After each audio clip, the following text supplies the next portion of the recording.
Hey there, everybody. This is the Departable Chicano again. Um, went to the prosthetic doctor yesterday, and he gave me some good news in a way. He said that he liked the way things were looking, the way I was walking, um, the way I've been using the prosthetic. Um, the voices you hear is my granddaughter, my youngest granddaughter. But anyways, um, yeah, this is it. All I got it on. He liked the way I was walking with it. I've only had it on for 2 weeks, and he was very surprised and very shocked. Especially after having a stroke. I had a stroke on my birthday this past February. It was a minor stroke, but still my left side is pretty numb. And he was surprised, even though I was using my walker, and yeah, that's my air bed over there because I can't make it up the stairs to my bedroom. So I have to sleep down here in the front room and using the walker at times and the wheelchair can be a pain in the butt, especially when everybody leaves their shoes around and stuff like that. It makes it an obstacle, and the dogs, they bring the toys down and they'll leave the toys out here too.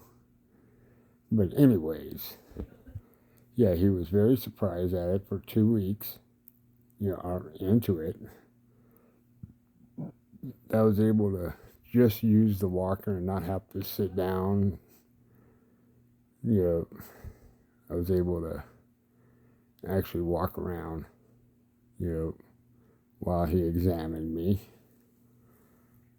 And I thought that was really cool. He suggested in the next couple weeks to use a cane, which I went out yesterday and bought me a cane, so that way I could try to start walking normal, which I'm really looking forward to. My granddaughter's being kind of noisy up there, isn't she? Surprising my nephew ain't joining in on it. But anyways, yeah, he said that I'm doing really well compared to a lot of other patients that he has, a lot of other clients, that have a prosthetic and have had a stroke. And my daughter and everybody was like, yeah, that's because you're just too stubborn to give up. And it's like, yeah, I am. I don't want to give up. I want to be able to do some of the things at least. Maybe not everything. I know I couldn't ride my bike. I had a 800-pound Harley, which I knew I couldn't ride that anymore. So I had to give that up. And now I don't have another bike. But, that's just part of life. Oh well. I'll just continue other things that I have to do, and that I want to do. I got my bucket list that I want to try to fulfill at least most of it. Now that my wife's not here, she passed away in March, of this year. At first, I had my heart attack and stroke in February, and then she ended up in the hospital at the end of February, and she made it all the way up to the 7th of March, and she passed away, unfortunately, and I'm always missing her.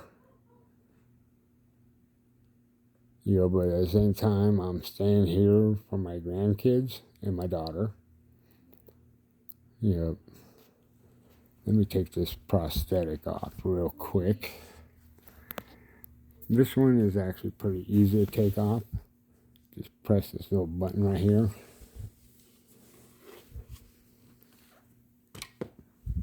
Sometimes I could get a little uncomfortable wearing it. It doesn't like hurt, but it gives me it gives me discomfort, especially right here in the back half. And I get a lot of what they call phantom pains. And the phantom pains feels like how my foot felt before it got amputated. I had neuropathy. I'm a diabetic, type 2. And believe me, that hurt. So I have to take all kinds of medicines, for the neuropathy. But, oh well. Just got to deal with it. I do like the prosthetic. I do like having, some, as of right now, I got very little freedom of my own. But I do have some freedom. I'm able to walk around. All I gotta do is go right there, and there's a restroom.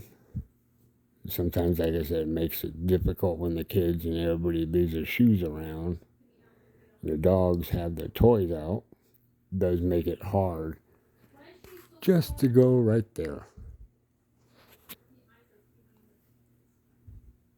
But I manage.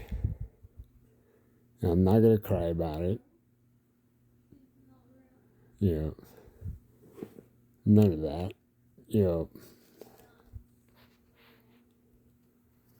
But I do want to say, if you are a type 2 diabetic or a diabetic in general, please take care of yourself. I didn't take care of myself because my wife had Alzheimer's, or not Alzheimer's, but dementia and Parkinson's. And we didn't have insurance thanks to the era, that we had of a past administration. They wouldn't answer the phones at Social Security. Me and my daughter both tried, to make appointments, and they wouldn't talk to my wife because her dementia made it hard for her to talk. If you see some of the videos I've posted in the past on the Second Amendment, you will see she has a hard time speaking and very low voice to where they could barely even hear her. So I'm glad Elon did what he did with Doge, and the Social Security. I'm very happy, because they wouldn't even talk to me or my daughter. As much as we tried, they would not talk to us. They wouldn't even make an appointment for my wife to go see them if we were on the phone with them. We were desperately trying to get appointments. But they wouldn't even talk to us, or they wouldn't even answer the phone, a good majority of the time. We'd sit on the phone literally the whole entire day. Literally. Just waiting for them to answer. And then when they do answer, they don't want to talk to us. They want to talk to her. And it's like, look, we're just trying to make an appointment. We're not asking you to do anything else other than make an appointment. Nope, didn't go through.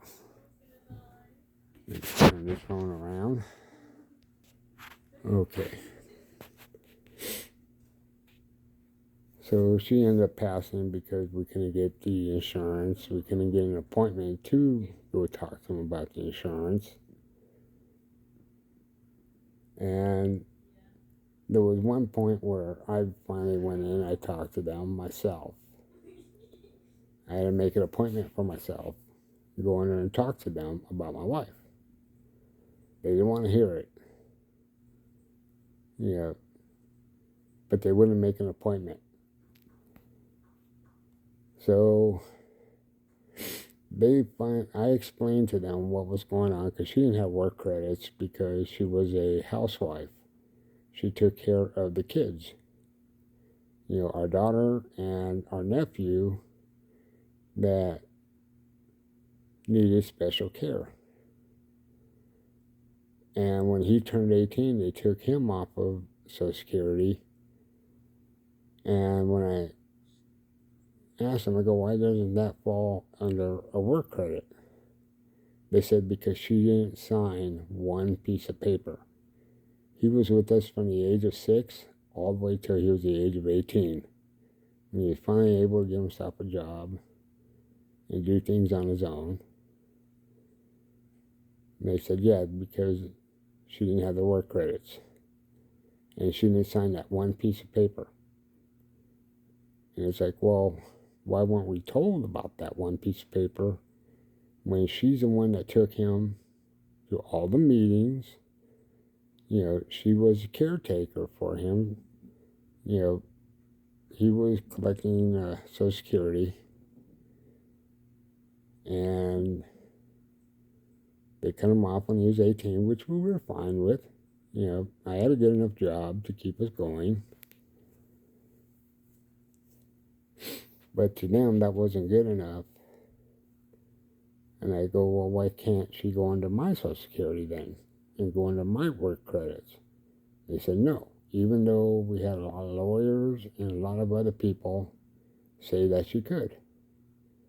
But Social Security just would not do it. They didn't want to hear it from us. But that's besides the point. I wish he was here. You can see the couch is empty. There's nobody else with me other than my granddaughter upstairs, having fun on her video games.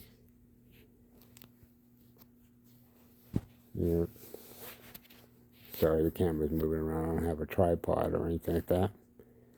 But anyways, back to my prosthetic now. I'm hoping within a couple weeks, maybe I could start walking with the cane. I went to go buy a cane the other day before I saw the prosthetic guy. I don't know how to use one. And I was using my left side, which that's the side with the amputation, as well as my affected side from my stroke. Half of my face is numb, half of my body's numb, my hand, I could barely use it for a lot of things. I can't carry things.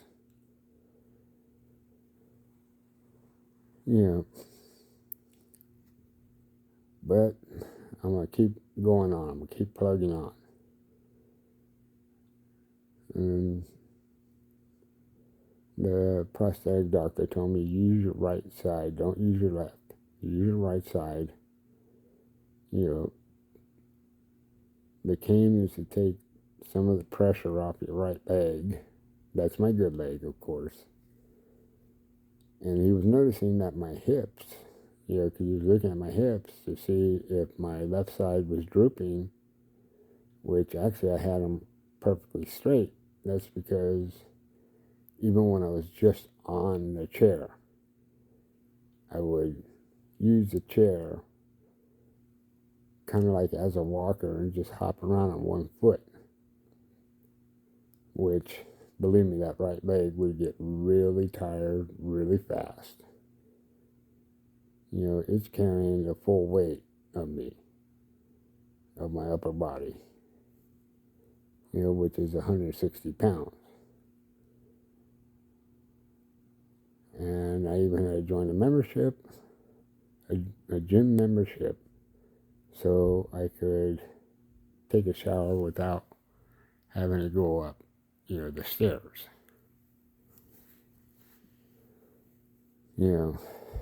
There's a lot that goes along with having an amputation.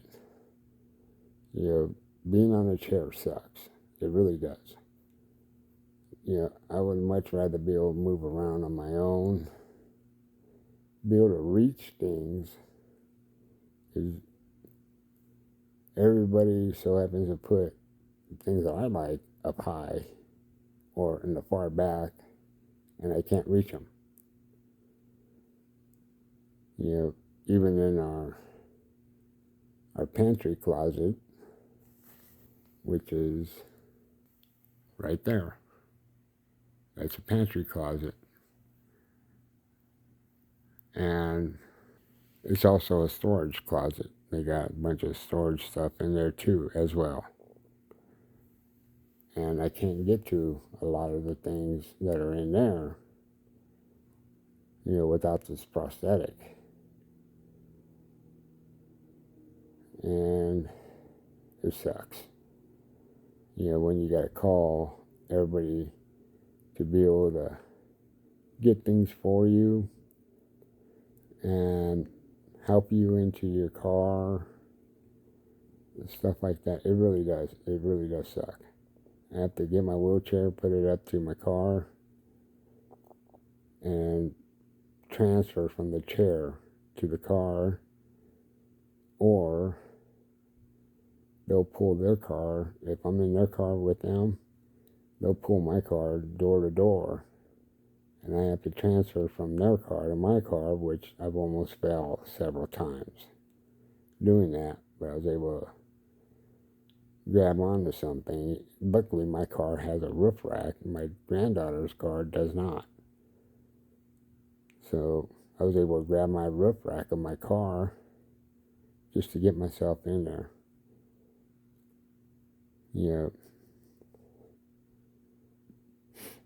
And I don't let it get me down. Because, it's just part of life. Some of us may never have an amputation, and some of us will.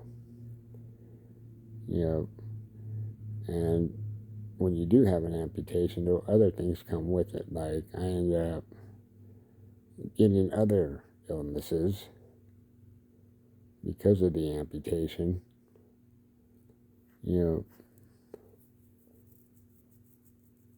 But I don't let it get me down. And I'm not going to let the government get me down either. I didn't get my insurance until this past year. And I finally was able to get it, but then when I got it, it was already too late. I ended up getting attacked by a psychopath and ended up losing a leg over it.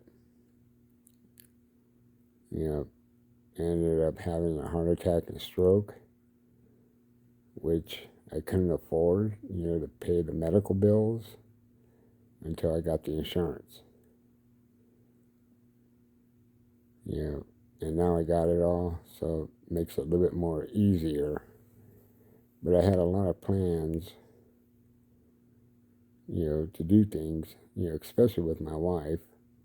Me and her were going to do a lot of trips, especially on the bike. And I even traded in a good car, which I had to give up the trade-in, the car that we traded for, which was a really nice little SUV.